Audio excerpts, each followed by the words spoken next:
Good evening. Welcome to Class 7. Class 7 of our Metaphysics of Prosperity class. I'm glad y'all are here. We've got good work to do tonight, so we begin with the spiritual mind treatment. So join me in knowing the truth. That the presence and the power of the One is right here, right now. It's all there is. That creative, infinite force. The creator of all things, time, space, form, everything. It dwells everywhere. It transcends that time. And it knows everything.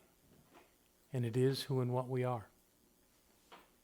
And though we live our lives perhaps a little short of a full understanding of that, we continue to move along that path of awakening, of knowing who we are and the power that we wield, and the intricacies of life that keep showing up in every way. So, thank you, Spirit, for being each one in this class. Thank you for the good work that has happened over these past weeks, and that yet to be accomplished, so that we know that on this path of awakening, that we are in full stride, doing exactly what is ours to do, being exactly who we've come to be, and to live that life fully every day. And certain that that is so for us right here and right now, I simply let it be so in gratitude and love, and invite us all to say together, and so it is. Yay, wonderful. So, we had a pandemic. Did you hear about that? And during that pandemic, we were not doing classes because people weren't coming into a room together. But we have official notice now from the CDC that we can do that. Not that we were listening, but it's official now that we can do something else. So we began that journey again in this room and online with those that choose to follow us that way with this class, this summer prosperity class, the last one that I expect to teach. But the center has to continue doing this work of providing spiritual guidance in the form of education to anyone that chooses to join us for that. So to do that, it's going to have to be somebody other than me. And we had an initial plan. That plan has kind of shifted. And we have the current plan that we have is that the next class is going to be taught by Reverend Marcia McLean. Yay. So I've invited Marcia to come up and talk to us about what her plans are and I've also asked her to consider a plan, actually a 2-year plan for education at this center, because one of the things that happen, here, let me hand this to you. One of the things that happens in our system is that we have 2 years worth of classes that we do. And if someone takes all those classes and registers all those classes with our international organization, they are eligible to take practitioner trainings and become a science of mind practitioner. That's how it happens. And then that is a 2-year course. But the first thing we got to do is offer classes for those that think they'd like to do that. And anyone and everybody else can follow along, but for those that are on that course in their lives and believe that their direction of their lives to become a practitioner in this movement, that's how it's aligned. So I want to turn this over to Marcia for a minute. Tell us what you've come up with. Okay, well, I got all kinds of good stuff. One of the things about this teaching is that it's always finding ways to be more relevant and more current. We call it ancient wisdom and new thought. So we got juicy stuff on the class menu. What I've done is I've pulled from the latest and greatest that Home Office is coming up with. And the cool thing about that is a couple things. One is that there are classes that will be brand new, even to a licensed practitioner or a minister in this room. How cool is that? The other thing is that many of them are shorter. So what I've done is I've chosen to begin with classes of the 6 required in order to qualify for practitioner training. I've chosen those which are either brand new or redone, and in both cases, in almost every case, shorter. I think there were 2 of them that are still 10 weeks, which will be next year. And 2 of them, maybe 2 of them that are 8 weeks. And the rest are 5, 6, 7, okay? So this is kind of what happens when you travel on this pathway. First of all, you become enlightened and happier, and your life keeps getting better, and you get hooked, and who in their right mind would stop? Praise Allah. Right? So what you've just done right now is to meet the elective requirement by taking a prosperity class. So, and a couple of us are going to handle the details of that for you. Okay, because April is the amazing education administrator. Okay, so in addition to electives, which include prosperity classes, there are some others. We go back to the beginning, which is called foundational coursework. And we're going to do one of the brand new 5-week classes coming up starting on September 12th, right here in this room from 7 to 9. And that will be from September 12th to October 10th with yours truly. Okay? And it's called Spiritual Principles and Practices. And it's going to use the principles that we teach, the practices that we often employ, and expose us to many different methods that we can use to recognize and use these spiritual principles in our lives, including our glorious spiritual mind treatment and concepts such as gratitude and meditation. Okay? So the cool thing is, as I said before, even if you think you know it all, even I haven't taken this class before. Okay? Then we have some others that are lined up, which include Ernest Holmes' philosophy. That's a 10-week class for later. I even have a list if you really want a copy. We have a history course, which will also be out in the future for a little bit, but it's a wonderful course on the history of the New Thought movement. It's really lots of fun.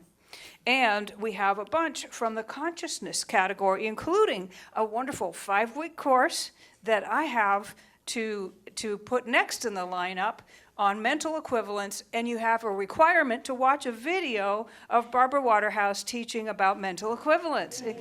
So we've dubbed that a legacy class. Further down the line, there will be another one called The Art and Science of Spiritual Mind Treatment. It is a brand new course by Reverend Dr. Petra Weldis, and the required text is the 5 Steps to Freedom by Dr. John Waterhouse. Another legacy course. And this, of course, qualifies as that as well. So what you have are foundational courses, Holmes' philosophy, history, consciousness, and some electives, and a whole bunch of other stuff you don't need to know right now. But trust that whatever we're offering you gets you qualified if you come and do the work and register for the course to become a student of practitioner studies. The new thing about that is that the first year is now called Advanced Consciousness Studies. So if you're one of those people who loves to keep learning and you have no desire to become a practitioner, you get to keep going. And then if you want to make that decision, we help you to make that and take you into professional practitioner studies. All right? Okay. So stick with us, and if you have a question, ask somebody who might know, and I'll see you on the 12th. Thank you, Marcia. Beautiful. So now you all have a sense of what's happening with that. Here's how it works as far as registering for a class. Registering means that you are telling the folks in Golden, Colorado at our international headquarters, Centers for Spiritual Living, that you took the class and you want it to become official.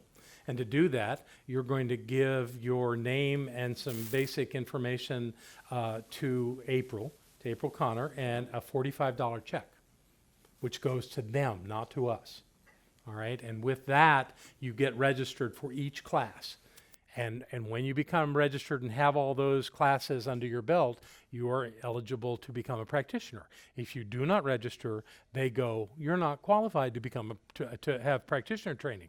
So that's how it works, and that's why you do it that way. So anyone that's interested in that particular course can simply register for the classes, pay for the classes, and to CSL, and then you'll be ready to do your practitioner training. We have a question in the back, Laura. I'll talk loud. Okay, and I'll repeat you for the recording. Do we have to pay $45 every class to get it registered? That's how it works. That's only if you're going to go in a practitioner. Well, anybody can register. You want to register for the class but don't want to be a practitioner, that's perfectly fine. You want a certificate, that's how it works. But to be in practitioner training, you must have classes registered and paid for. That's how that works. Okay, is that clear enough about how, is that what you want to know? Yeah, yeah, yeah. Does that include this class?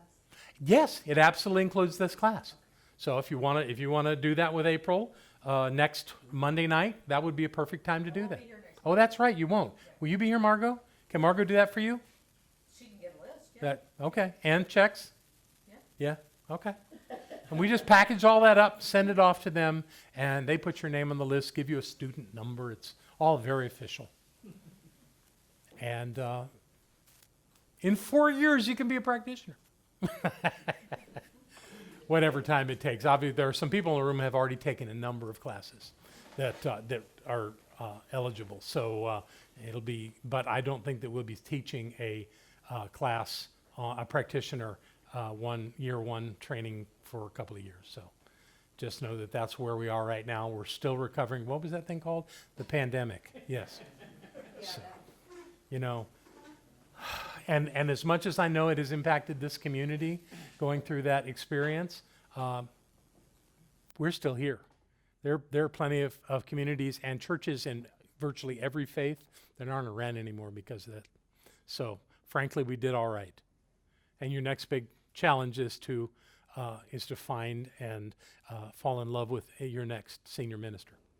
So that'll be the work. All right.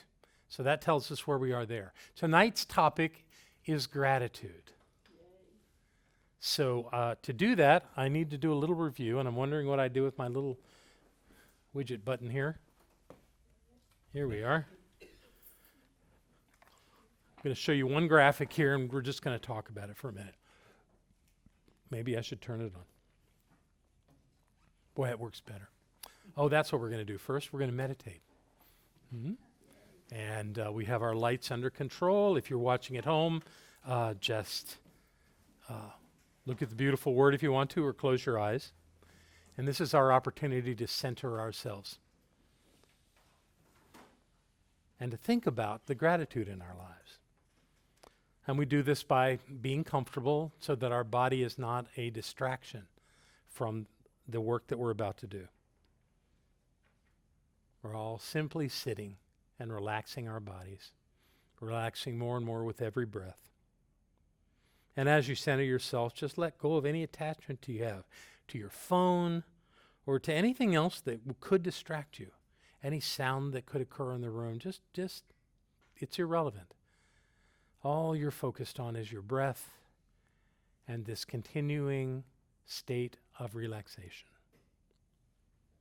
And you take that big deep breath through your nose, filling your lungs entirely with air. And as you let go of that, say the word ah. Ah.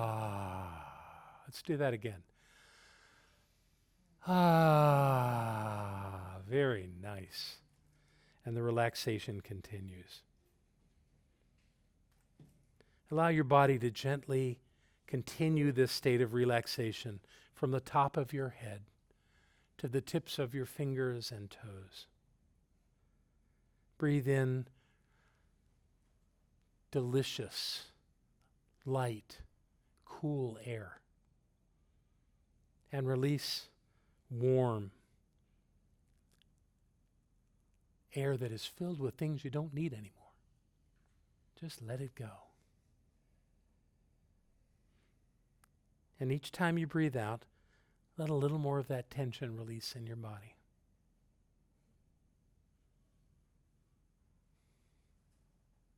And we begin by focusing on our emotional state. Emotion is simply energy. So be aware of your emotional state. What is the energy, vibration that's happening in your body?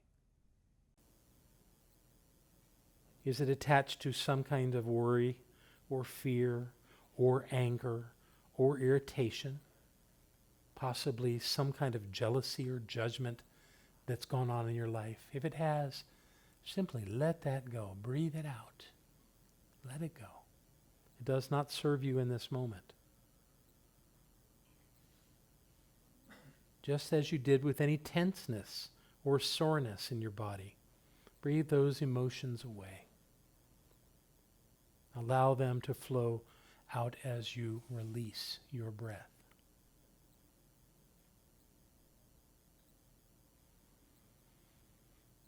We all have so many things to be grateful for in our lives.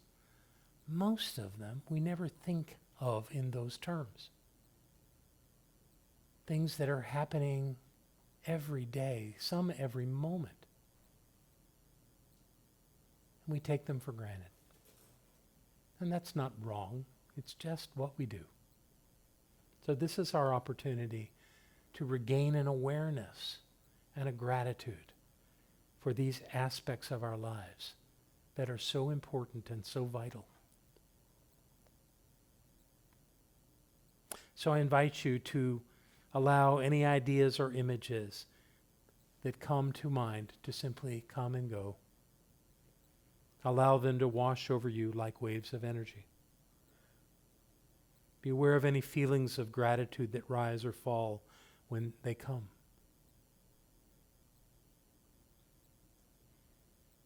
You've been given the gift of life, without which nothing else would matter. At the beginning of your life, a woman carried your newly formed body inside her body for many months. Then she gave birth, allowing you to begin your own journey through this human experience. There were other people too who supported you at the beginning of your journey. They helped with your birth. Others fed you, changed your diapers, bathed you, dressed you, taught you to speak, and helped you to begin to understand the workings of being human on planet Earth. In this moment, feel the gratitude you have for those who helped you at the beginning of your life.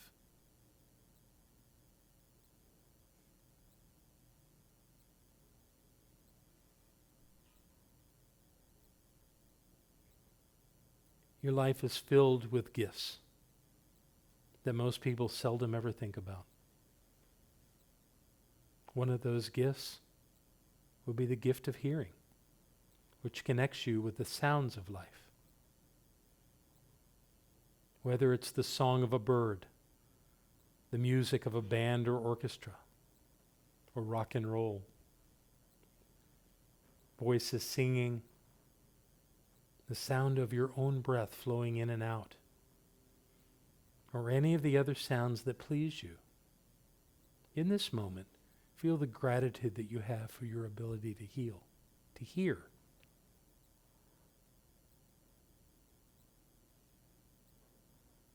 You have the gift of a heart that beats steadily, rhythmically, moment by moment, delivering fresh, life-sustaining oxygen and nutrients to every cell in your body. Feel the gratitude that you have for your strong and healthy heart.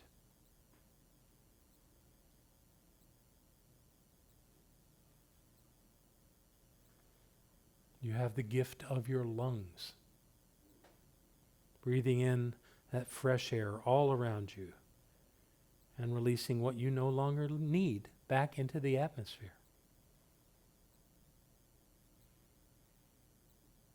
Feel the gratitude you have for your lungs. You have the gifts of being able to touch and taste and smell. These senses help you experience the sweetness and the boldness and the beauty of this world in which you live. Feel the gratitude you have for your senses. You have the gift of sleep. You're able to close your eyes, relax your body, and move into that altered state where your body rests and rejuvenates itself. Feel the gratitude you have for sleep. You have the gift of clothing, which allows you to express yourself with colors and textures, while at the same time protecting the surface of your body and keeping you warm. Feel the gratitude you have for your clothes.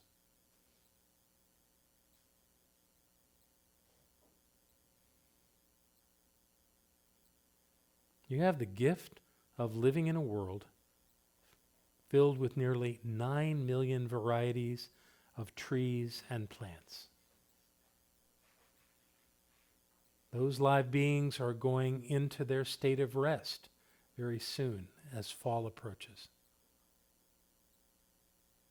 In the spring, they'll burst forth with new growth, titillating your senses with beautiful colors and delightful fragrances, then grow lush again in the summer. You have the blessings of creeks and rivers, lakes, and the great oceans that quench the thirst and create habitat for so many living beings, including you.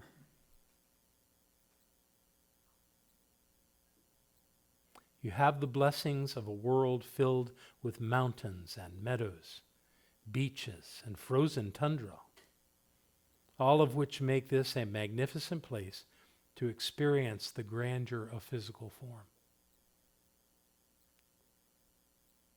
Feel the gratitude you have for this planet and for all its exquisite beauty.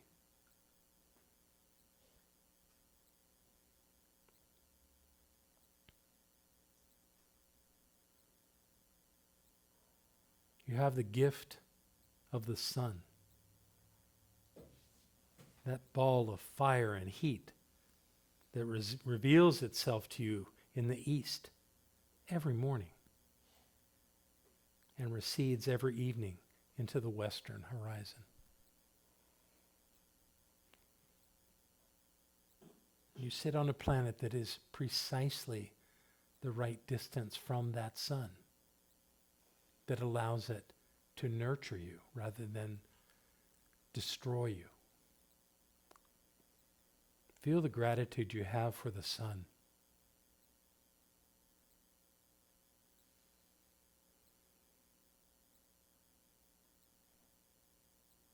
You have the gift of food provided to you by untold numbers of farmers and ranchers who dedicate their lives to planting and raising much of what you eat. Others transport that food from near and far, process it, and make it available to you, and continue to do so every day. The stores where you buy your food have teams of people who build those stores, stock their shelves, package the food, and create a safe and clean place where you can go and buy it. This food offers beautiful colors, delicious tastes, and alluring fragrances that delight your senses and nourish your body. Feel the gratitude you have for the good food and for all who make it available to you.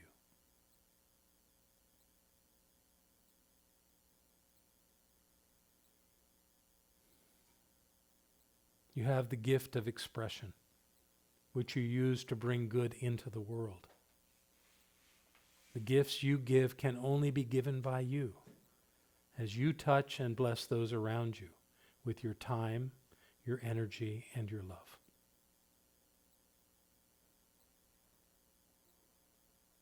Feel the gratitude you have for all you express into the world.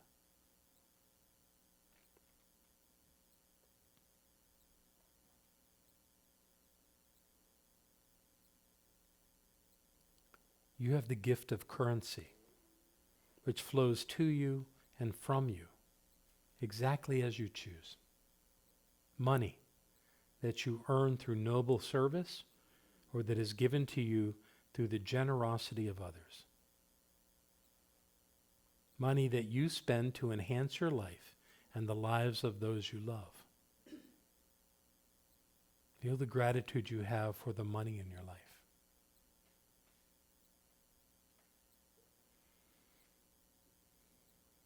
Perhaps you have animals in your life. Animals that provide joyous experiences for you and for others. We share this planet with so many beings that are not in human bodies. Some provide companionship. Some we admire and appreciate from a distance. But all share this planet equally. Feel the gratitude you have for the animals in your life.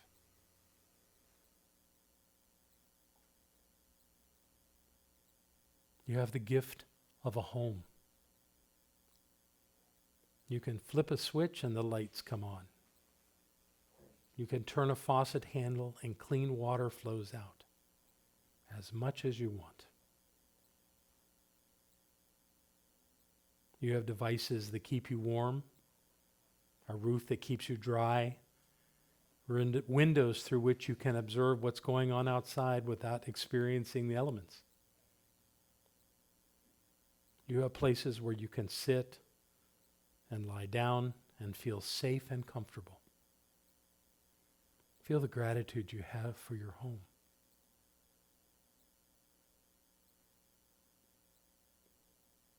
You have the gift of technology in your life.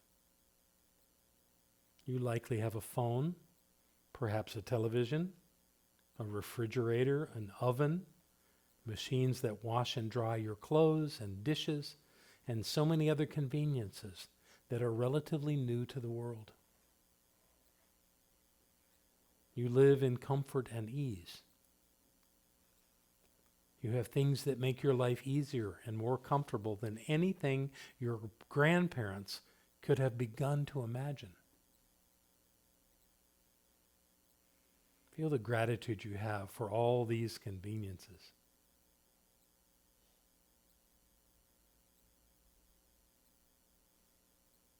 Finally, you have the gift of people who love and support you.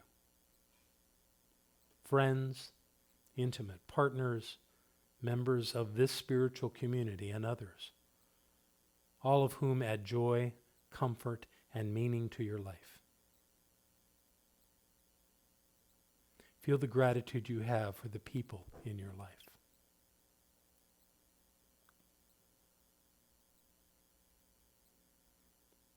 Notice what you're feeling in your body right now.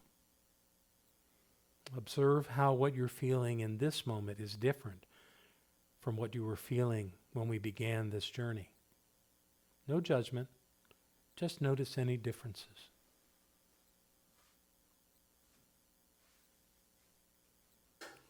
And as you are ready, return your attention to your body and to where you're sitting. And as you're ready, begin to move a finger or a toe, then a hand or a foot. And stretch one of those hands, maybe both, and arms, and feet, and legs. And when you choose to, gently open your eyes and know that you have drawn on the powerful force of gratitude. Use it well and often. And thank you for sharing this guided heart meditation with me. And so it is. Namaste.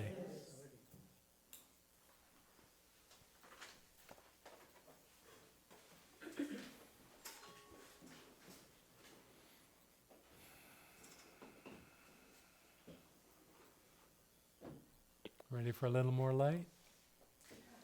A little bit. Give us one, Stephen. There we go. We'll leave it there for a little while. Gratitude is such a powerful idea.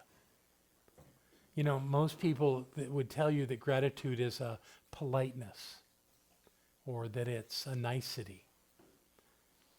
And anyone that says that or thinks that is missing the point.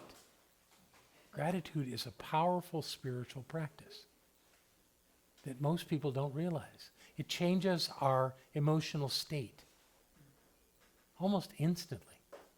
when we move into that awareness that there's something that we're grateful for.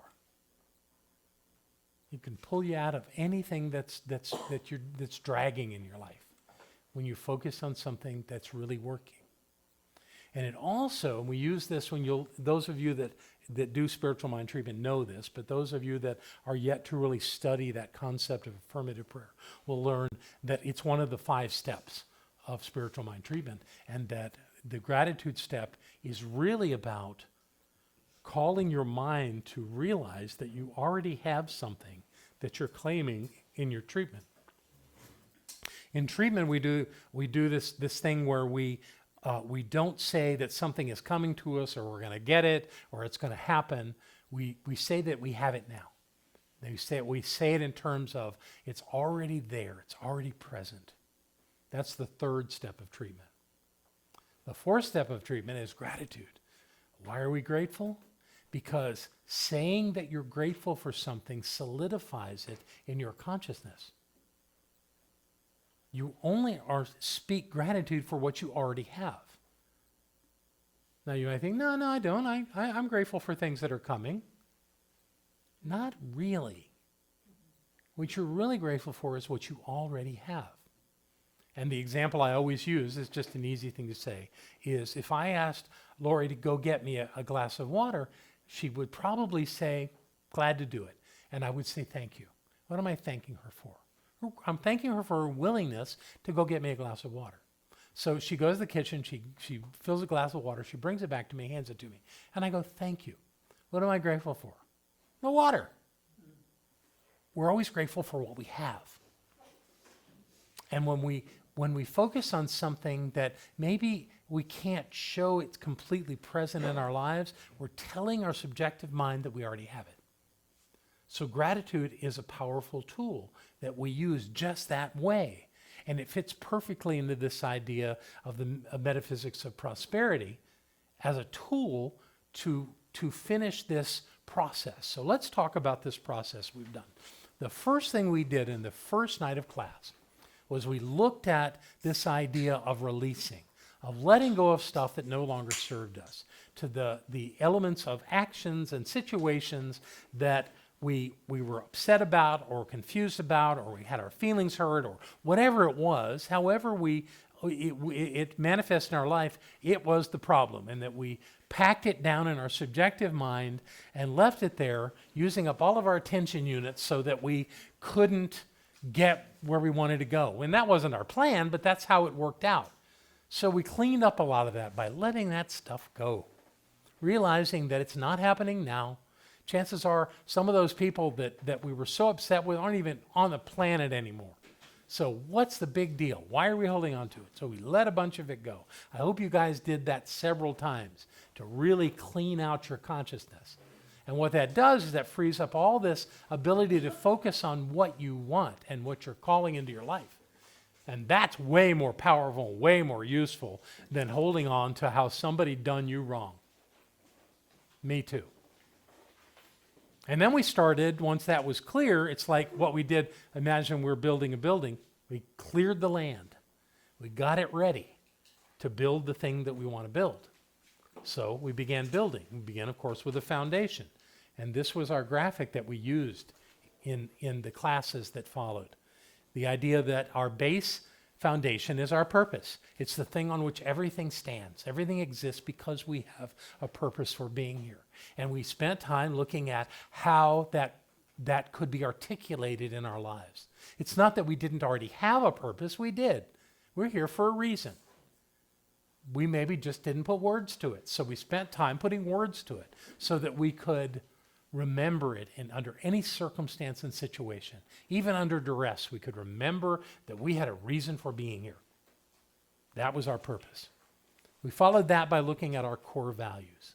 And we looked at all kinds of qualities of life that we could consider important, and each one of us picked our favorites. We picked the things that were most important to us so that we could make sure that those things are really present in our lives. And we wrote affirmations using those values, and then explained that they were present in our life already every time certain things happened. And we made sure that those things that were happening regularly, so we could be constantly reminded that we had these qualities, these values present and active in our lives, which showed us that we actually have substance to us. We're not lost souls. We're not dust in the wind. We're real quality beings of love and light, and that we have a reason to be here. We have a purpose. We have values. And we bring those into our lives and into the lives of those we love. And then we looked at how we're supported. What is it that's supporting us through life? And we looked at life models, meaning people in our lives that we hold in high esteem because they demonstrate the qualities that are so important to us. So they become our models. If we're not resonating with somebody out there, if what they're saying and what they're modeling for us doesn't match what's inside of us. So we pick those people that are living the life that really works for us. Maybe they were our teachers, maybe they were historical figures, maybe they were relatives, maybe they were someone else that came along, mentors, people that had a real impact on us. And we stated why it was that they were models, because this is what they teach me. This is what they show me. This is what they model that makes my life work. And so we named those. And then we looked at our resources. We looked at where do we get supported in life? By what people? By what circumstances? By what organizations? However it works is different for everybody. But there are things, and the whole purpose of that exercise was for everybody to get you're not alone. You don't have to do this on your own. That there are always things in your life that support you. So that we got really clear about that. And then we did our personal pledge. That's not on the model, but we did the personal pledge that says, I no longer indulge in the debilitating act of, and we finish the sentence. Which in the past did something. Instead, comma, I'm doing something else. You can't just do the thing you're letting go of. You have to fill it in with something. So that was the exercise, and that created a very clear context on which we were building the change in our lives, the new way to be in our lives. And we all need that. And then we need to remind ourselves of that regularly so that thing doesn't creep back in. So we don't get stuck in it again. So we learn that, and we repeat it, and we read it on a regular basis. In fact, all of these things we read on a regular basis. It's no good to just do it in this class, put it in a do-it-tang folder, and file it away in a drawer or a box somewhere. That does nothing. You got to keep it close. You got to make it real. You got to read it. You got to open the thing up and read it. And many of you saw this. You know, these are those things in my life. And it starts with my name and my purpose. And it goes through my values. And then it does all of these different things. They're all here, and I read them. And I don't read them every day like I did at one time, but for years I read this every day. What does it take? Less than 10 minutes. But I read it yesterday. No, read it again. You don't have it. Unless you have it all memorized and can recite it at a moment's notice, you haven't got it yet. So you got to go back and remind yourself again and again and again and again. And it seems tedious, but man, is it powerful. Anybody see The Karate Kid, the movie? Remember how you had him painting up and down, wax on, wax off. It drove the kid crazy. But it was teaching him to know those things to the depths of his soul. And then when his teacher, went through the motion of attacking him, he had an instant reaction. He knew it. But that only came from that relentless practice. And so what I'm telling you to do is practice this. If what you've written works, then you need to know it, and you need to recite it and remember it and say it to yourself as much as possible. And what happens, at least what happened for me in this process, is that I would read it and I would go, that one needs to be restated. That's not quite got it. I did that with my purpose statement. I wrote 3 or 4 before I got it down. But once I got it, it was in. I never had to read it again. And even that, once that happened, I still was tweaking it. It went from the human spirit to divine presence in mine. It changed because I got clearer as to what it was. And then my values refined and developed, and all these statements. I think the only thing that didn't change was my personal pledge. Not one word of that changed. That was absolute for me. But everything else, even I think I told you about my models that I had an athlete, an actor on my list. That suddenly I realized that he didn't match who I wanted to be in the world, so I took him off. I'm not going to say his name again. I don't want to get sued. Anyway, that the thing is that it's like you're creating a sculpture, and you're taking a little bit off, knocking a little bit of that stone off to smooth that line, to make sure that's exactly matches who you are. So this is an ongoing process that doesn't end. I went through mine again today. I actually made another change. Wow. That's good. That's good for me, because that means I'm really reading it, thinking about what it means, and continuously tweaking it and making it better. And out of that, I believe I've lived this life. I'm not done living it, but I'm living it because I focus on it enough to get there. I don't get lost in the minutia. And I will not lie to you that Barbara having a stroke and then metastatic breast cancer knocked me for a loop. It did. And I did not pick up this book for months. But then I realized that I wasn't helping her or myself by losing myself in this process. So I picked it back up. And I enthusiastically chose to teach this in this class for me, so that I've got it. So that even in the midst of all of this that's happening, I remember who I am. I remember why I'm here. And I make this life of mine work. And I believe it's working. Leaving this center is one of the hardest things I've ever had to do. But I have to do it. So that's part of the plan.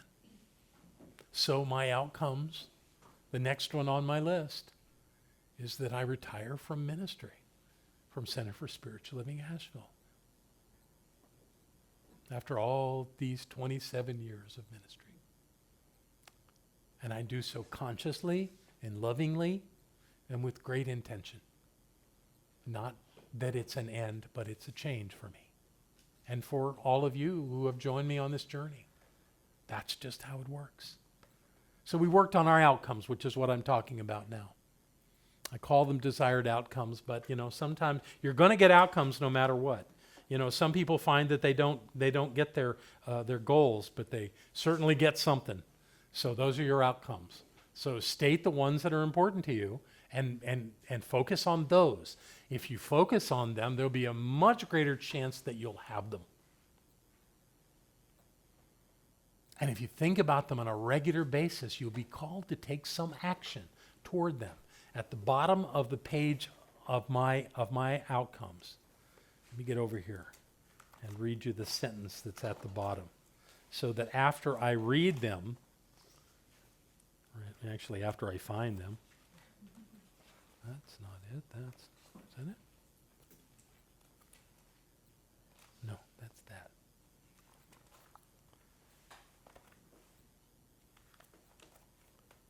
Here we are. There they are, right in front of me. I have the sentence, what am I doing today to make these outcomes happen? What am I doing today to make these outcomes happen? And that doesn't mean I have to act on all of them. I don't. Just pick one. Do something. Do some little something for one of these every day. And you get them. They may not happen in exactly the order, on exactly the date that you put down. But I guarantee you, if you think about them and take some action, you get there. That's what it was for me writing a book. I had to work on it regularly. I had to think about it. And there were periods, short periods, when I was writing those 2 books that I didn't think about them. But then I got back to it. And when I realized I was really short on time, doing time on them, I'd tell Barbara I was leaving, and I'd go find a retreat, and I would sit quietly by myself for several days and just write. And it was like backed up in me. I had, I had to go get it out. And I did, and it was wonderful, and it really worked. So there's no perfect and right way to do this. I want to let you know, don't judge yourself on that, but do something. Do something that has you with a tendency to be moving forward. When you get stalled, it's like being constipated. It doesn't feel good. Your body's telling you something's not right. Well, your mind is telling you something's not right if you're not working on who you are in the world. Yeah. So we worked on those pillars: health, wealth, relationships, and self-expression. And they all have value. And I truly believe that the idea here is to balance them. It's like I create them there as columns. And that's intentional because you can't have one column that's shorter than the rest. That means your whole structure is unstable. And am I suggesting we're always in balance? Of course not. But by looking at it, you can see where you're out of balance. By considering what's not getting enough of your attention, you can correct it. And your life is like flying an airplane. If you don't know about this, no airplane goes in a direct flight, a direct flight path.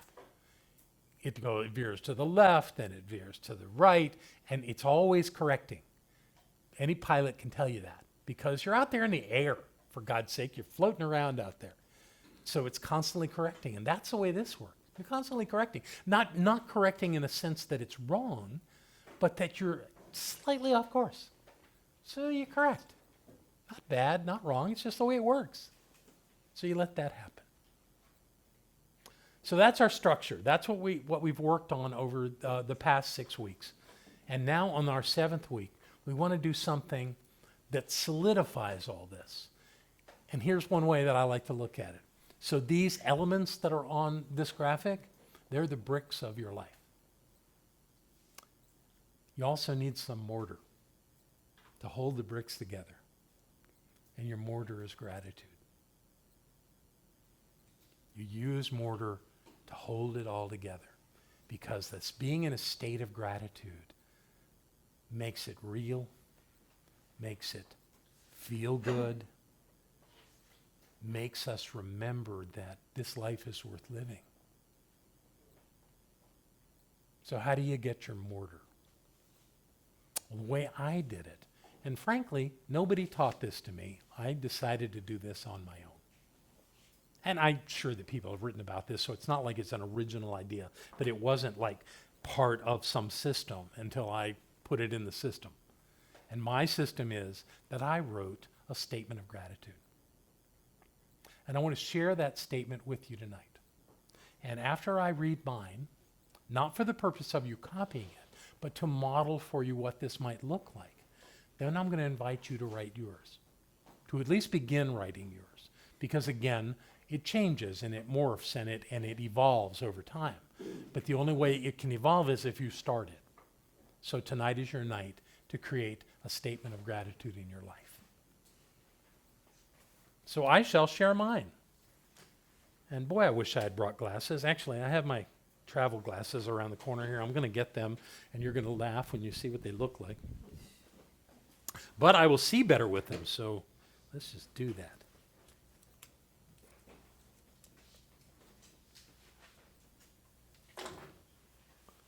Travel with the smallest pair of glasses you possibly can.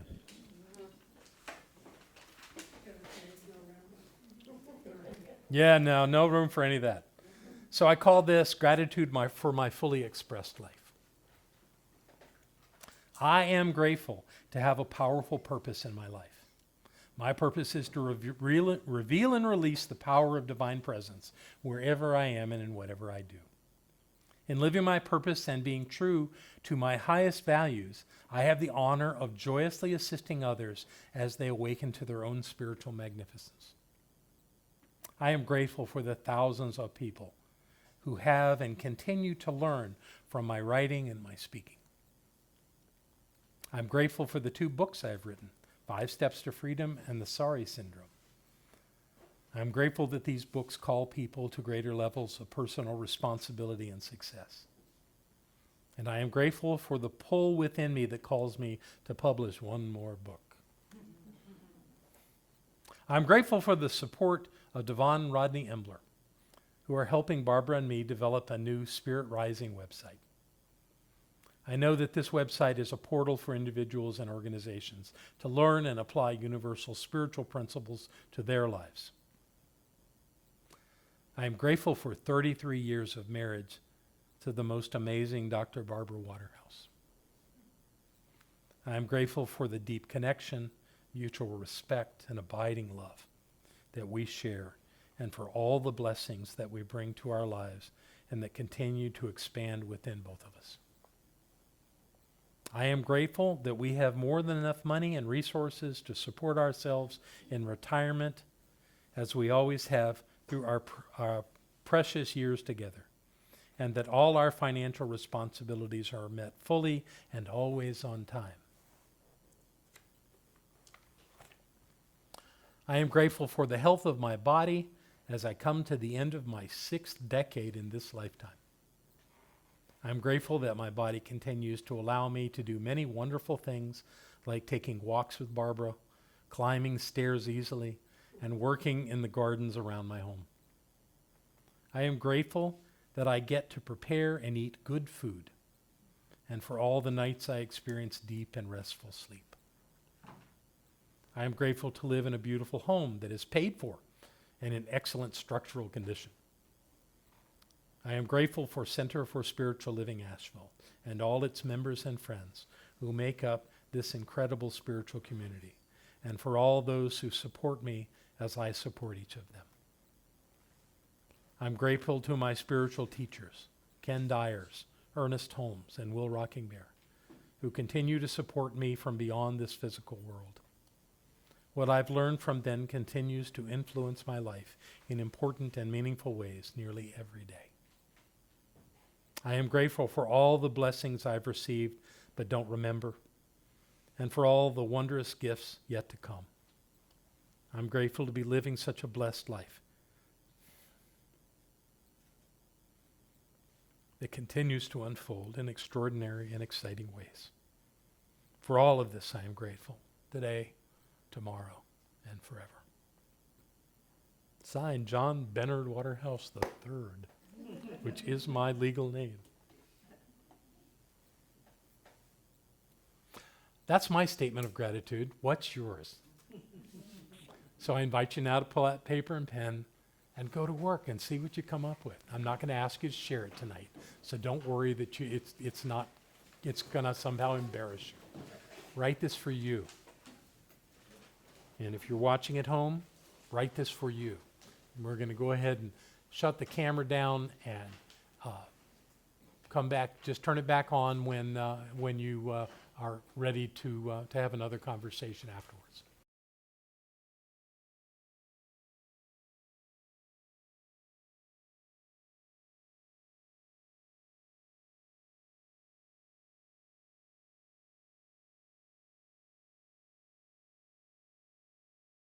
So none of you are complete. Just accept that. No, there's more. There's more to be grateful for. There always is. But you've gotten a good start. I'm sure you have. Whether you worked on a little bit or you stayed with it the whole time, doesn't matter. You've got to start. And that's the most important thing we could accomplish tonight. So I invite you to not give up on that, to stick with it. In the meantime, I'm curious to know if anyone has a thought out of this process. I'm not really asking anyone to divulge things that they're grateful for, but anything that came up for you in the process that you found interesting, challenging, valuable. Anybody have any thoughts about the process itself? Anybody want to share? I found that the more I wrote, the lighter I felt. Oh, very nice. Like I was just expressing my gratitude. It made me feel happy. Yeah, that's kind of what it does. Yeah. It's like we're not grateful for the hard things in our lives that aren't working, you know? And that's an illusion anyway, but when we focus on what's working, it just makes life light. Brian? I found it was sort of like a momentum. You kind of would get one, Yeah. and then another one, and they just kept coming, Yeah. coming, and then the pen just would run out of ink. There's so much. That's great. That's great. Yeah, there is a momentum to it. Some people, have this whole idea of would you take this back to Pegatha? Of doing gratitude journals and doing it all the time. People have written books that were their gratitude journals, which I find not as effective because that's not what I'm grateful for. But, it's a nice model in that way. What you got, Pegatha? Well, I've been having this inner battle throughout this whole class because I feel like I grew up with no values and no models that I wanted except for my mother, and I failed at that. So, I don't feel like I had any of that stuff. So I was really struggling. But the last month or so, how this has been going on, and I've been attending this and coming back home and being with me, I have recognized that I'm traveling my own path. Yes. And I love these classes because I love the interaction and hearing. I'm not good at the studying and digging because that just sets me off on the wrong path in my own mind. But everything comes up perfectly when it's supposed to. And so tonight was excellent because my gratitude was mainly for myself and my spiritual growth and things and everybody that represents that in my life. And then all of the other things that came up to be healed just came up on their own. I didn't have to look for them. And I'm recognizing that I don't have to have a story, a purpose statement, anything that's like anybody else's. It's mine. That's And I right. get to be me. Yes, you do. And I love who I'm being. And so that is one thing I am very, very grateful for this community, this class, and everything that I am doing for myself. Beautiful. It's Thank you. just loving me. Very nice. Yeah. All right. Who else has a thought they'd like to share in this process? Anybody else? Right up front here. And then over here.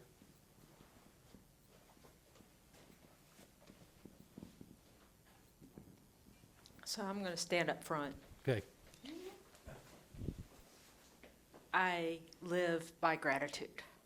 I have had a daily gratitude practice since 2014. And this T-shirt was a friend of mine who owned a T-shirt company who created the T-shirt for me. What is it? What is it? It's Let everybody see it. Be grateful. And I didn't know this was the topic for the day. I got up and I haven't worn this T-shirt in about a year. Wow. Yeah, so perfect timing, Perfect as timing. always. This is the way to live. Yeah, it Yeah. is. It is. Which causes me to want to say just briefly, and before we move on, that Marcia came up and shared ideas on moving forward with our classes, but she's not committed to teaching them all. We have other people who teach classes, and April's one of the ones that very much wants to do that. So what a blessing for our community.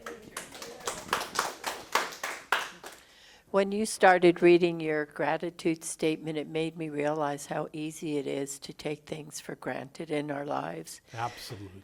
And then when I started writing, it just came flowing out of me.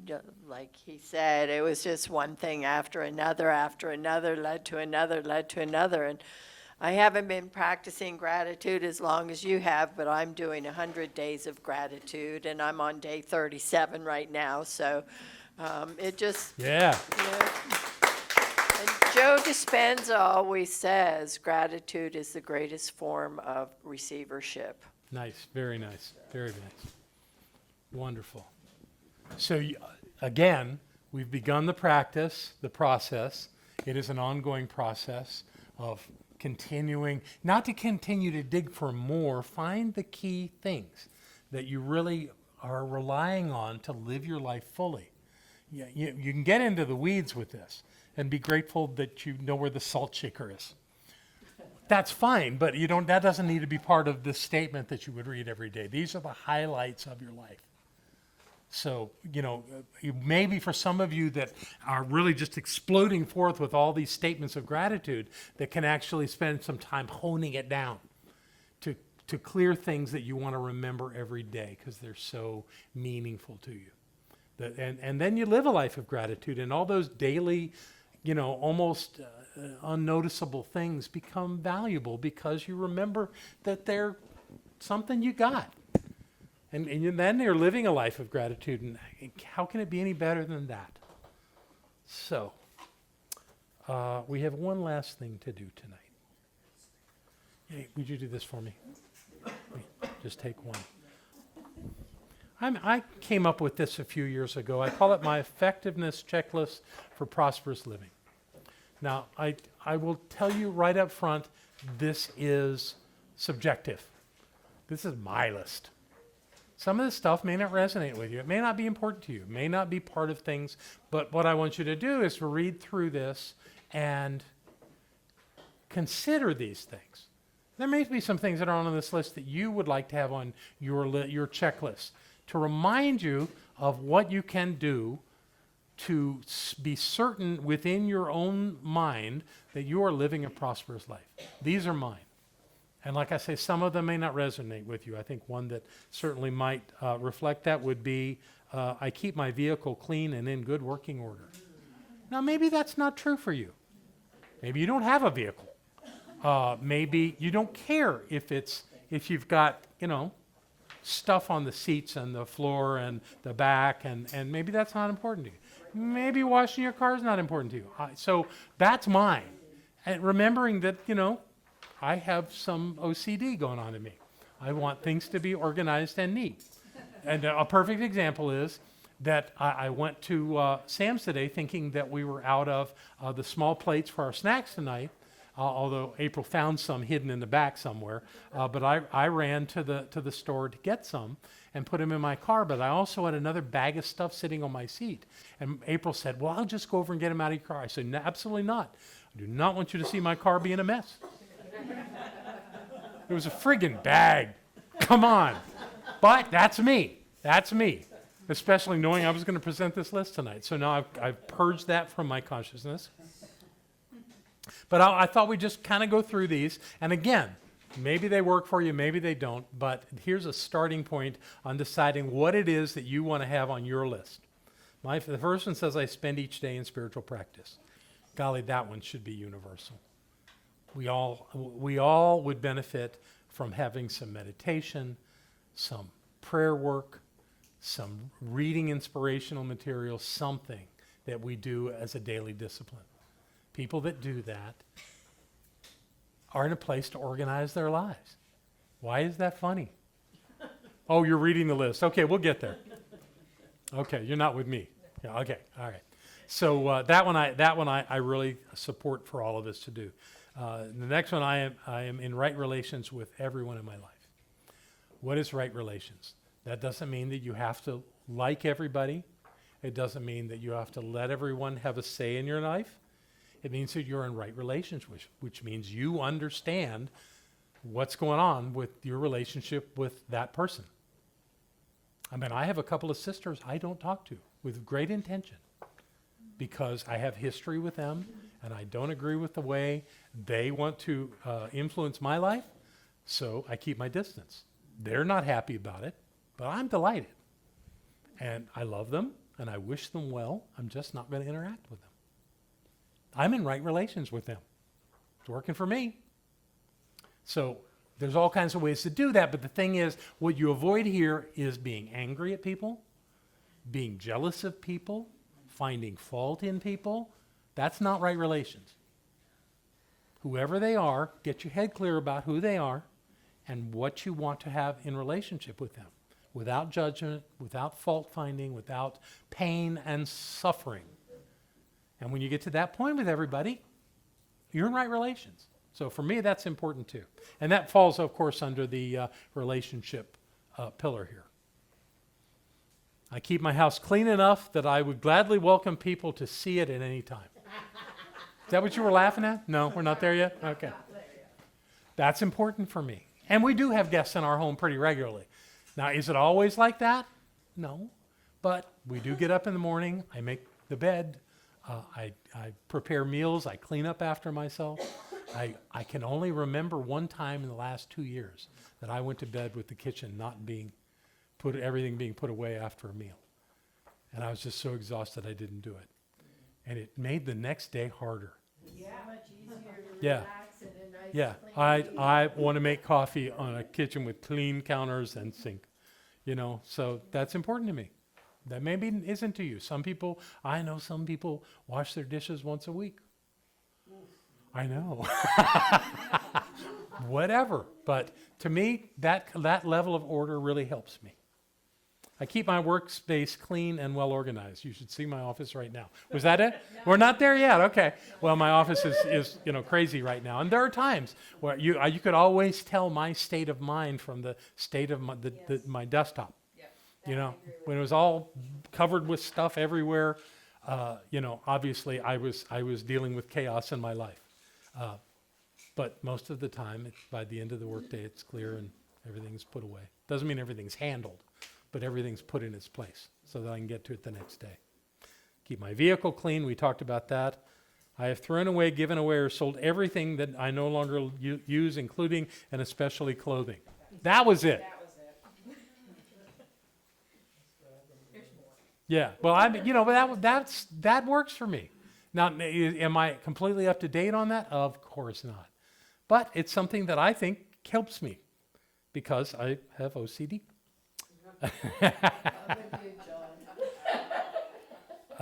Barbara was much better at that. She knew how to throw things away. She always said, let's throw it away. No, I might need it. But what I have come to is if I don't have a clear place for it to go, then it's got to leave. If it's a tool and it doesn't fit on the pegboard or on the rack for the garden tools, it's got to go. And that really keeps my space tolerable. Let's see. I am up to date with all of my correspondence. Email. I'm not good at email. I just did. That's not my genius. And it says if you ever call me on the phone, it says send me a text. And don't send me an email. Because for some reason I read Brian's emails right away. But everybody else, I just, because I get a lot of trash. What do you want to say, Brian? Hold on, let me get the mic. This might be a good one, so let's not get it to where we don't share it with the world. I also have a comment about email. We talked about attention units in one of the first classes. Yes. First class. About 2 years ago, it's gotten to be out of hand, I think. And about 2 years ago, I just decided it was taking too many attention. I have over 150,000 unread emails. I just don't do it anymore. It just seems there's just so much garbage. It's hard to filter through it. And I was at one point I was trying to every day get on top of it, but it started taking too much time. It's just not important to me. And so I think you can be up to speed with your correspondence, but some things just you don't need to. Yeah. That's just my life. I think technology can be helpful if you use it and don't let it use you. I absolutely agree. And every so often I purge all my emails.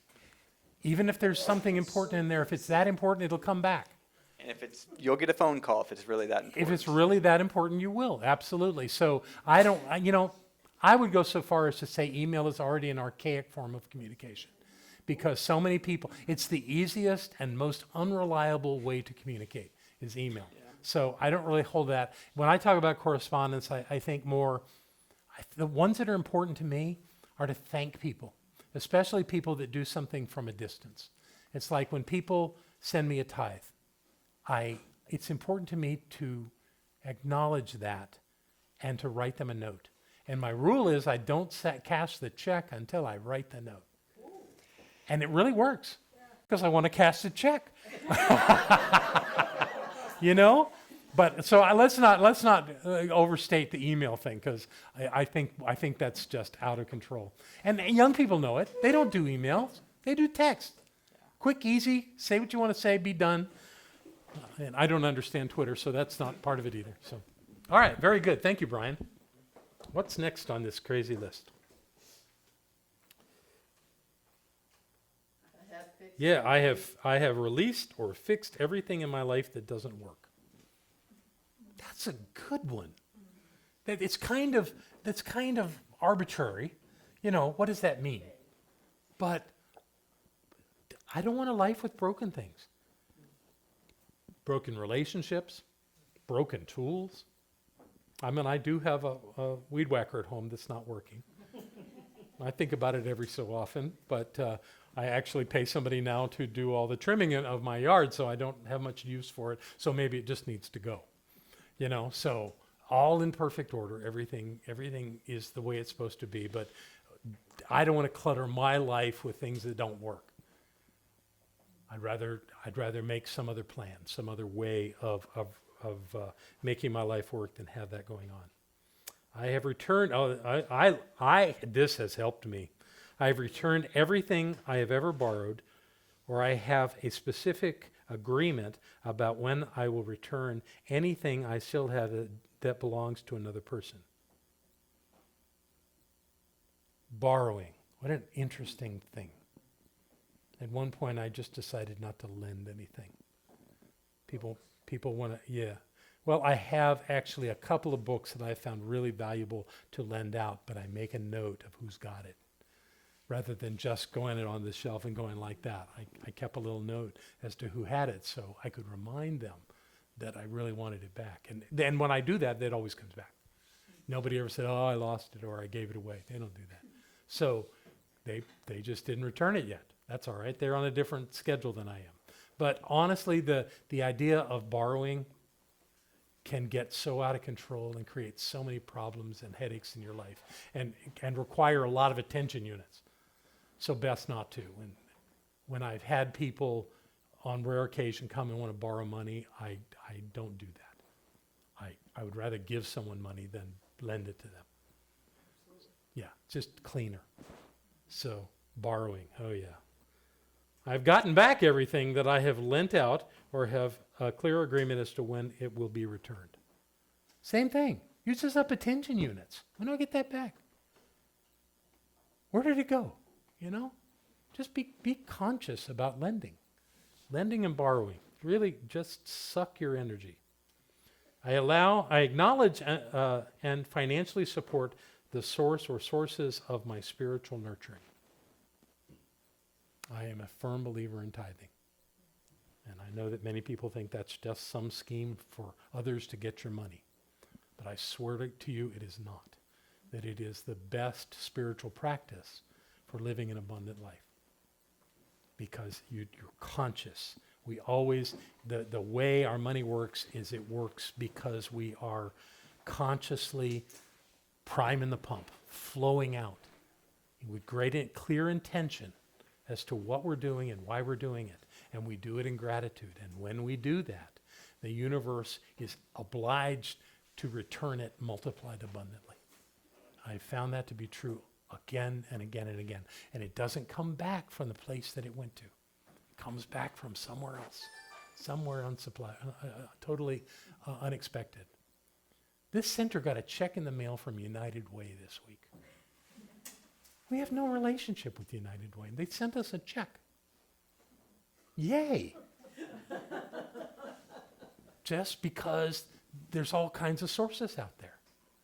So United Way is going to get a note. Yay.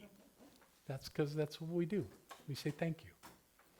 So the idea of acknowledging where my spiritual awareness is evolving and through what mechanism, what individual, what organization has always been a key to my spiritual prosperity.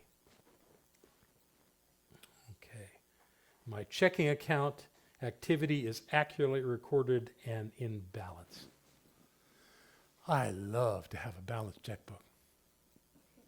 I do. It's just like, and it's not, the amount of money in the account is not the most important thing by any means. What's important is that I know where I am. I know what I've got. And it works. And it flows. And I have this thing in me that knows I always have more than enough money. And the balance of my checkbook affirms that. So I want to know what it is. I don't worry about it. I don't harp on it. I just know what it is. And that's fine. And the same thing I do with my investments. I check the value of gold and silver regularly, just for fun. Some days it goes up, some days it goes down. But generally it goes up. So I'm good, and it feels good. Because I own some of that stuff. Yes, Laura? So, there's always. So this is something I've kind of been debating because I don't budget, but I always live within my means naturally. So part of me is like, why mess with something that's working? I agree. You I know, I didn't say the word budget in there anywhere, did I? yeah, no, it wasn't about budgeting, but also honestly, I don't know how I survived on disability for 2 years. Like, I did. But you did, didn't you? I tithed, and I'm That's okay. it. That's how you did it. And so that part of me is like, as long as I just keep tithing, why do I need to get the numbers out? I've always required that the center have a budget because there's so many moving parts. But I don't have a personal budget. I'm like you. I tithe, and I know I always have more than enough. And that really works for me. And one of the demonstrations of that is the balance in my bank accounts. So, and my investments. So why are we pointing back there? Oh, okay, all right. So I am complete agreement with that. Let's don't overdo this. Okay. Let's don't get anal about it. Okay, good. Yeah, good for you. Thank you. Anything else about that one? Okay.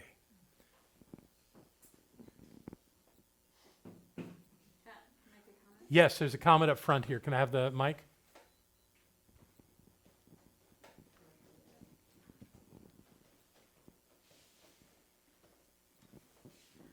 I never really budgeted, but I always tithe. But this year in Costa Rica, I budgeted. I got a book Yeah. in Costa Rica, like an old school, like what Well, the this is actuaries, fascinating. what the actuaries used to use, right? So what I would do is I would take my known income that would come in, and then I would project out like my commitments, and I was tithing on I'm tithing on everything, and I also have a new tithing. I'm going to tell them about you when you're done. Go I ahead. I have a new tithing thing too.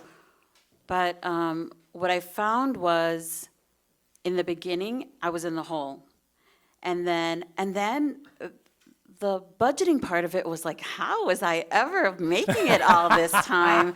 It was just like, I was just pulling Divine money. grace. So then when I got like really organized, then it just started snowballing. It started snowballing.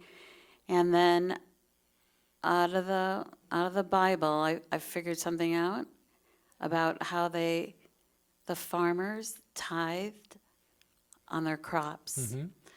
So then I figured, oh, okay. And the farmer did that first. So I figured that was kind of like tithing to yourself first. And so, a lot of these places say, oh, pay yourself first. And so I was like, okay, so I'm gonna switch it up. I'm gonna do 10%. I'm gonna do 10% to me first, but like putting it someplace smart, right? And then do 10% everywhere else. And that's been working really well for me as well. Good. I want you to know about this woman that she is one of the most profoundly committed tithers I've ever known. I think that you were the one that taught me the phrase, don't let the sun go down on your tithe. And no one has used our PayPal system better. And no one I know has been able to do some of the most amazing things in her life the way you have, Lynn. You've had, not that you haven't had challenges in your life, but you have consistently made your life financially work. You have invested your time and money well, and I have never seen you need for money because you're so committed to this process and you use it to psychologically and spiritually direct your life. And I think it's always been an extraordinary thing that I see you do. So we have someone who really understands this in the room with us tonight. Thank you, Lynn. Let's go through the rest of these very quickly. I monitor my investments knowing that they increase in value. I already talked about that, and they do. I pay my bills on time, and I have made specific agreements as to when each bill will be paid. I have made. So that's important to me. My bills, I still do it the old way. I know a lot of people are on auto pay. Things get paid automatically. That drives me crazy. I love the old system of getting a bill in the mail, of writing a check, of mailing the check. It always works.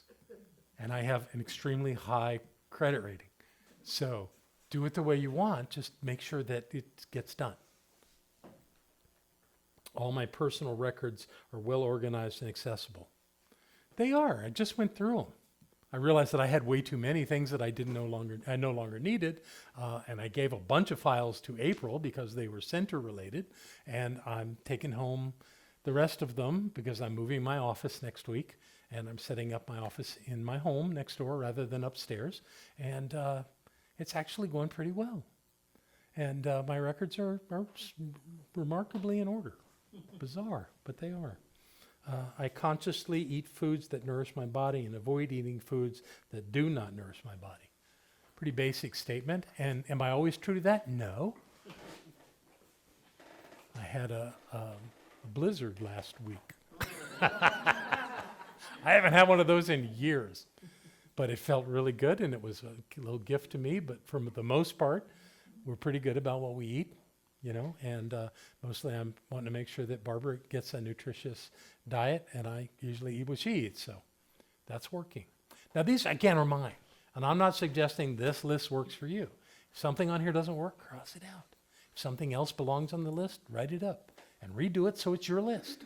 But again, like everything else we've done, this is something to review on a regular basis. How am I doing on this stuff? Not to judge yourself. This is not so that you can make yourself wrong ever.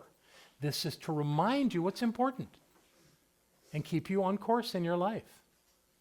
And each one of you will do it differently. Thank God you'll do it differently. We're not clones. We have our own ways. But we do this, when we do this kind of a process in our lives really do work. We really find our way to the grace and glory of being human on planet Earth. To use our who we are, which is spirit, to make this journey through a life on planet Earth successful for us, prosperous for us, meaningful for us. And this is the best way I know how to do it. So I've spent these 7 nights with you and with all those that have watched online to give you a plan, a way to organize your life and to have a system of review that keeps you on course. That was the purpose of this. And I trust you use it. I'm not delusional. I don't think that all of you will. But I'm not going to say, because I don't know who will and who won't. But those of you who do, I know for you great success in your lives and getting what you want and living the life you've come to live. Did you have a thought, Darcy? I had a real quick Well, Going back here. Going back to the, I have gotten everything back that I have lent out, I would include time with that. Sure. Only because. How do you get time back? Well, I've made some commitments to some people that have been in need, but they've turned out to be open-ended commitments, and I think I need to do a better job of figuring out a time frame or being clear as to when. That's a learning curve. Good for you. Good for you. They're your teachers. They're teaching you that your time has value. Yeah. And that you get to determine how much of it you use to focus on somebody else. Right, and I mean, I feel good about being of assistance to other people, but it's turned out to be an unexpected kind of open-ended, Oh, and yeah, it sure. continues kind of Whoa, thing, yeah. and at some point, I've had to go back and say to some of these friends, hey, Good for you.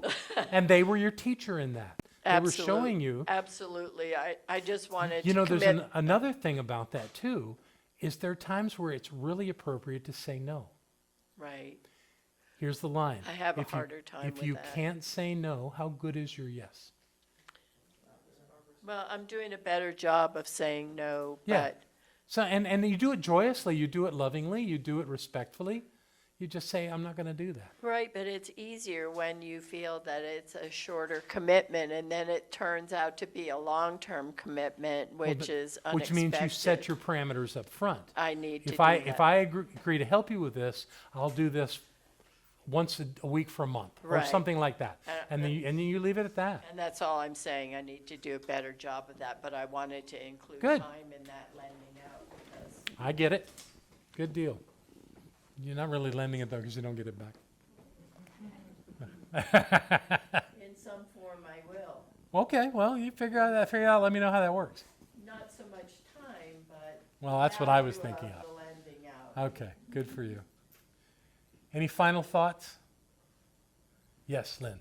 I have a book that came to me this morning. I have a book online that came to me this morning, and if anybody wants to see it or take a picture of it, but it really explains the whole idea of tithing. It does have a little bit of Jesus and Bible in it, but I'm okay with that. It was all good.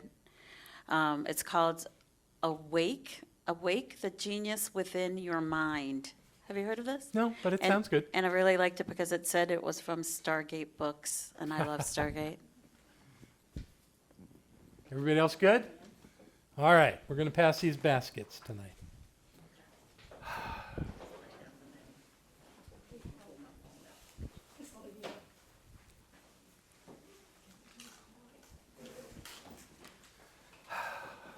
So take out what you're going to give. Let's just have a moment of gratitude for this center that transcends my life and my participation. This center that has touched literally thousands of lives during its course of existence and done good work in the world. Some people claim their lives were saved by finding this place. Everybody else says this is a good thing to do. And wherever on that spectrum you might be, I know that there's something here for you, because there certainly has been quite a bit here for me.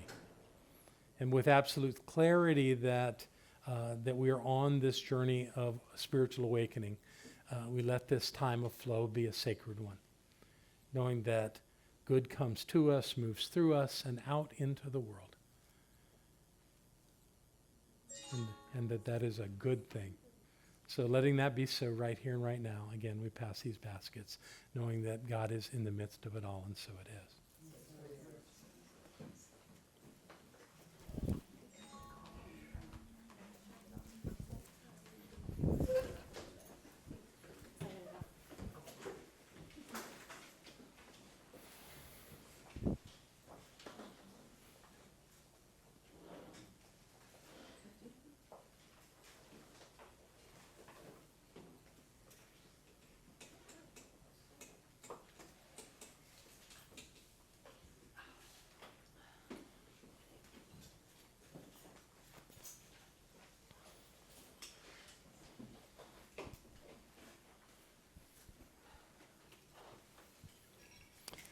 And I speak my gratitude in this moment again for everyone who has put something in these baskets or gone to the donation station to support the center electronically, knowing that it's all good and it's all God, and that the blessings of supporting this center transcend the challenges of life into something wonderful, that we are in that dynamic flow, that we know who we are, that we're finding our way, and that life keeps getting better and better no matter what.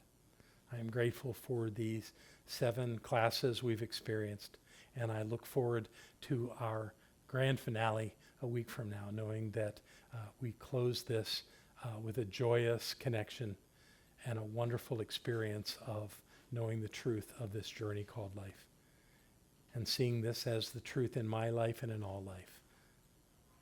With gratitude and love, I say, and so it is. So next week we will meet, we will not be recording. We will not have sound system.